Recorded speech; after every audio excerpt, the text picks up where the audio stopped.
দত্ত, তুমি আমাদের গৌরকে দেখতে এসেছো? গৌরকে দেখবো বলেই দেখা যায়? আমাদের গৌরকে দেখতে গেলে ভাগ্যের দরকার, সবার ভাগ্যে ঘটে না। বলো না মা, কোথায় গেলে দেখা পাবো সেই গৌর হরি, আমার আরাধ্য দেবতা? শুনেছি গুরুজনদের মুখে এই কলিতে যে মহামন্ত্র এনেছেন এই হরিনাম, সেই ব্যক্তিকে একবার দেখার ইচ্ছে জেগেছে। একবার বলো না।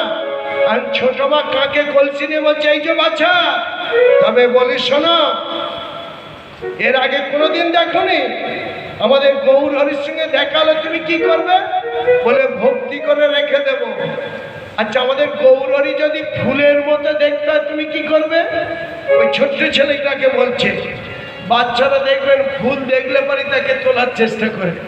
তারা জানে না এই ফুলটা চাষ করেছে কি টবে বসিয়েছে, সে দেখলেই তোলার চেষ্টা করে। বাচ্চা ছেলে তো, ওই ছোট্ট মা পরীক্ষা করে দেখছে, এই যে বাচ্চা, গৌর হরি যদি ফুলের মতো দেখতে হয় তুমি কি করবে? তখন ওই বাসুদেব দত্ত বলছে, ও মা, আমার গৌর হরি যদি ফুলের মতো দেখতে হয় কি করবো জানো? ওগো যতন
ছোট্ট মা যেই কাকে কলসি নিয়ে বলেছে, আজকে গৌর হরি যদি ফুলের মতো দেখতে হয় কি করবে?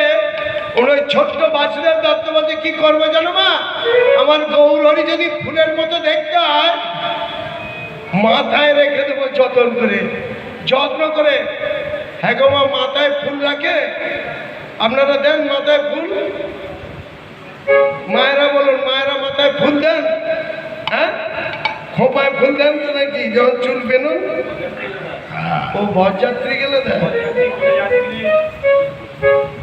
ফুলটাকে একটু ভালো জায়গায় মা হয়, কোনো দেবতার চরণে, নালে মাথায় দেওয়া হয়। তাই আর ছোট্ট ছেলেটা বলছে, আমার গৌর হরি যদি ফুলের মতো দেখতে হয় কি করবো জানো? যত্ন করে রেখে দেবো। অমনি ছোট বাবা চাই, চুপ, একদম চুপ। বলছে, ও দিদি, ছোট ছেলে হলে কি হবে? এতে দেখছি বড়দের মতো কথাবার্তা। অমনি বড় মা বলছে, দুজনে আছে তো, বড় মা বলছে, তবে দাঁড়া দাঁড়া দাঁড়া, একটা কথা বলি। ফুলের কথা বলেছিস তো, ফুলকে তো সবাই ভালোবাসে, ওই জন্য বলছে মাথায় রাখবো, একটু খারাপ করে বলি, কি বলে আগে দেখি। অমনি বড় মা কাকে কলসি নেবে, যাই যাই যা বাছা, গৌর যদি দেখতে কালো হয় কি করবে? আমাদের গৌর যদি দেখতে কালো হয়, এই যে বাচ্চা তুমি কি করবে? ছেলেটা বলছো মা কি করবো জানো? আমার গৌরী যদি দেখতে কালো হয় কি করবো জানো? অঞ্জন করিয়া নয়নে পড়িব, অঞ্জন করিয়া নয়নে পড়িব, আরে অঞ্জন করিয়া নয়নে পড়িব, অঞ্জন করিয়া নয়নে পড়িব, আরে আমার গৌর হইল কালো, আমার গৌর হইল কালো, আরে আমার গৌর হইল কালো, আমার গৌর হইল কালো, আমার গৌর হরি যদি কালো হয় কি করবো জানো? আমি কাজলে করে পড়িব গো, কাজল করে পড়িব গো, কাজল করে পড়িব গো, কাজল করে পড়িব গো, গৌর গৌর গৌর বলে কাজল করে পড়িব গো, গৌর গৌর বলে কাজল করে পড়িব গো। বড় মা কাকে কলসি নিয়ে ভেবেছিল কালোকে অনেক পছন্দ করে না, করে না?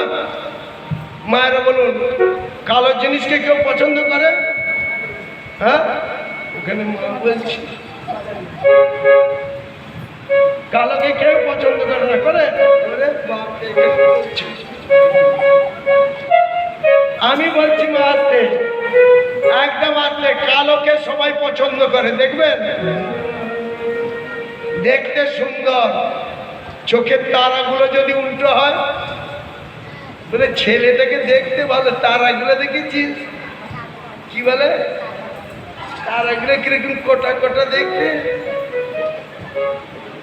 তারপরে বুঝতে পারছেন? আর একটা জিনিস দেখবেন, কালোকে সবাই পছন্দ করে, তার প্রমাণ দেখবেন এখন বিশেষ করে। আগে কি করেছিল বলতে পারবো, আমাদের সময় বলছে এখন কালো বেশি পছন্দ করে। এইগুলো যদি এক্ষুনি সাদা হয়ে যায়, বুঝছে না? কত 40 টাকা না 45 টাকা জানি না বাবা কি দাম, কি দাম খরচা করছে না কালো করার জন্য। তাহলে বলুন কালোকে পছন্দ সবাই করে। তদ্রু যে ছেলেটাকে বলেছে যদি গৌরী দেখতে কালো হয় কি করবে, ছেলেটা কি বলছে জানেন? ছোট্ট বাসুদেব দত্ত বলছো মা আমার গৌরী যদি দেখতে কালো হয় কি করবো জানো? এই নয়ন দুটি সভা করবে, কি করে? ওই গৌরী কাজল পরিব গো, কাজল পরিব গো, গৌরী কাজল পরিব গো, কাজল পরিব গো, গৌরী গৌর গৌর বলে গৌরী কাজল পরিব গো, গৌর গৌর গৌর বলে গৌরী কাজল পরিব গো। বলে বেশ, এবার দু মায়ে লেগেছে। ও বাবা, ছোট মা বলছে ও বর্দি, ভেবেছেন ছোট ছেলে বললে বোধহয় চলে যাবে শুনে, এ যে আবার উল্টো কথা বলে, যদি গৌরী কালো হয় বলছে নয়নের কাজল করব।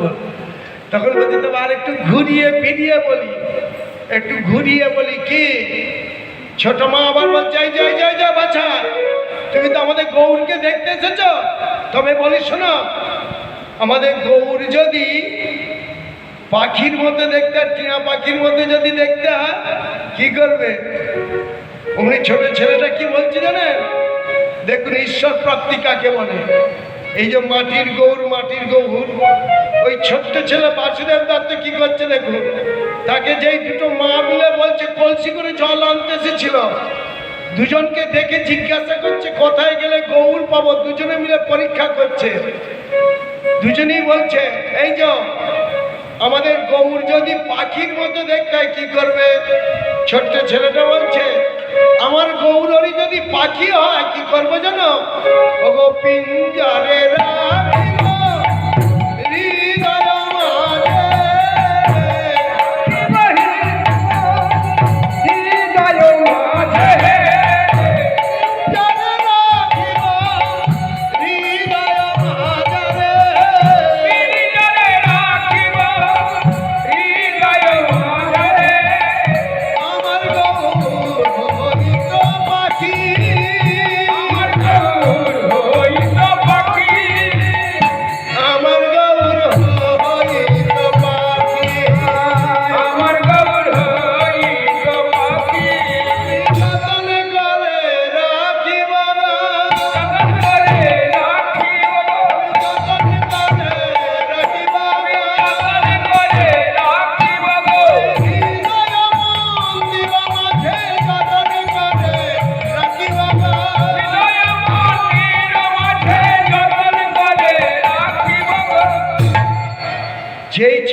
বলছে হৃদয় মন্দিরে পিঞ্জরে রাখিব, গৌর যদি হই তো পাখি, আমাদের এই হৃদয় মন্দিরে রেখে দেবো যতন করে। এবার তু মা বলছে আর হবে না, যে জায়গা পৌঁছে গেছে, আমরা যতই পরীক্ষা করি, যতই ছলনা করি, এ যাতা ছেলে নয়, গৌর দর্শন হবেই হবে। বলে এই যে বাছা, তবে বলি শোনো, তুমি তো আমাদের গৌরকে দেখতে এসেছো, এই ঘাটে বসে নাম করো, ঘাটে বসে হরিনাম করো। হরিনাম করতে করতে দেখবে তোমার যখন 16 কলা পূর্ণ হবে, যাকে দেখতে এসেছো তার একদিন দেখা পাবেই পাবে, তুমি দেখা পাবেই পাবে। এবার ওই 5 বছর বয়সে এসে বাসুদেব দত্ত আজ ওই কৃষ্ণ নাম বলে চলেছে, কবে আমার গৌর হরির দেখা পাবো। ভাগ্যবান পদকর্তা জ্ঞানদাস বলছে, বলি হারি যায়। ভাগ্যবান পদকর্তা জ্ঞানদাস কেঁদে কেঁদে বলছে, সেই দিন আমার কবে বা হবে, সেই দিন আমার কবে বা হবে, সেই দিন আমার কবে বা হবে, সেই দিন আমার কবে বা হবে। তাই ভোজে গৌর পাবো, সেই দিন আমার কবে বা হবে, তাই ভোজে গৌর পাবো, সেই দিন আমার কবে বা হবে। ভাগ্যবান পদকর্তা জ্ঞানদাস কাঁদছে আর নিজের বাসনা জানাচ্ছে, পার্থিব মায়াময় জগতে যেদিন আমায় সবাই পর করে দেবে, সেদিন তুমি যেন পর করে দিয়ে না। ওই ছোট্ট ছেলে বাসুদেব দত্তের মতো তোমার চরণে একবার ঠাঁই দিও। তাই বাসুদেব দত্ত কাঁদছে, আর বাসুদেব দত্তের এই ভাব দর্শন করে ভাগ্যবান পদকর্তা জ্ঞানদাস কলিজীবের দ্বারে দ্বারে প্রকাশ করলেন মাটির গৌরাঙ্গ লীলা। যায় রে ভাবে